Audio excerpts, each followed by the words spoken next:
is on our body, all of our attention is on all the elements in our environment, and all of our attention is on time, everything in this three-dimensional reality is made of a matter. All of a sudden, we are enslaved to the conditions of Newtonian physics. Things take time, that we need our senses to define reality. And so the more a person is addicted to those hormones, the more they believe they're their body. The more their body is actually controlling them. The more that they put all of their attention on their boss, their coworkers, their cell phone, their computers, their texts, and the more there's just always attention on time. So then the stronger the emotion that you have to someone or something, the more altered you feel inside of you, the more you pay attention to your ex, to your boss, to whatever it is. And where you place your attention is where you place your energy. And all of a sudden now, people start giving their power away to everything in their outer environment. Now this is where you could say it's like having several leaks in a boat. You have no energy for healing. You have no energy for growth and repair. You have no energy for long-term building projects. So how do we change that?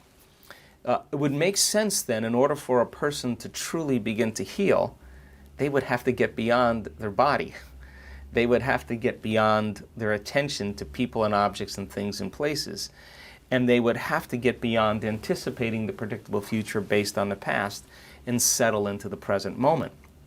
And so that's exactly the model we use to teach people how to do this. We teach them then that when they become nobody, no one, no thing, no where, and no time, that is the moment they're no longer enslaved to their identity that's connected to the three-dimensional world. And if you're not your body, you're not the people in your life that you relate to, the things you own, the objects you own, or the place you need to go, or even time itself, there's only one thing left that you are, and that is a consciousness or an awareness. That's the moment you're a thought.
So then when you combine conditioning, expectation, and assigning meaning to something, that's how the placebo works. Now, in our workshops, in the research that we do, that's exactly what we do. We condition. We teach people how to condition their body to a new mind. We teach them, instead of expecting the same outcome every single day, instead of putting their faith and belief in some exogenous substance outside of them, we have them put their faith and belief in a new possibility without anything outside of them, and begin to marry it with that expectation of joy and inspiration and enthusiasm. And they're now expecting a different outcome than the same outcome, and they're changing their state of being. And every single time we teach them, I want our students to know what they're doing and why.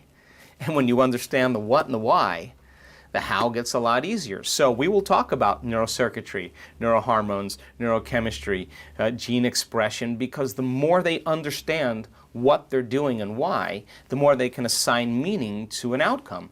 And when you assign meaning to an outcome, you put your intention behind it. So then nothing's left to conjecture, nothing's left to superstition, nothing's left to dogma. They know exactly what they're doing. And it turns out, when they have those three elements in place, it works better than the placebo.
We have seen people with cancer, lupus, MS, chronic pain syndromes, anxiety, depression, rare genetic disorders that medical science has no solution for, skin rashes that are aggressive eczemas and psoriasis,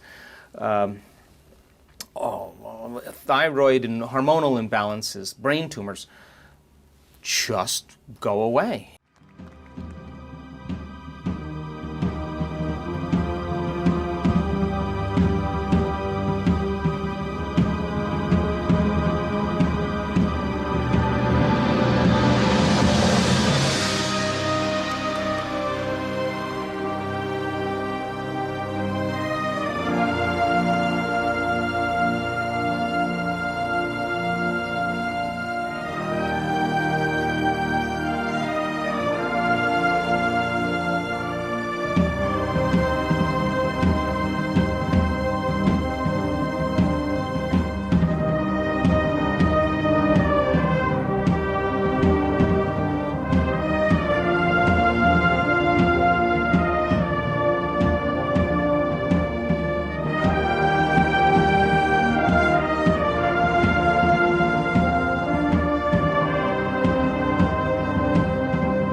No pravo je pitanje u kojoj mjeri, s obzirom da suvremene discipline kao kvantna biologija i drugdje, u kojoj mjeri se takav utjecaj i proces i povezanost nastavlja kroz neke mehanizme koje možda još ne poznajemo, a koji nadilaze ono što mi smatramo granicama svoga tijela. Odnosno, što su to možda naši stari, kao što je jednom Václav Havel rekao, možda danas znamo više o stvarima, ali su naši preci možda znali nešto bitnije.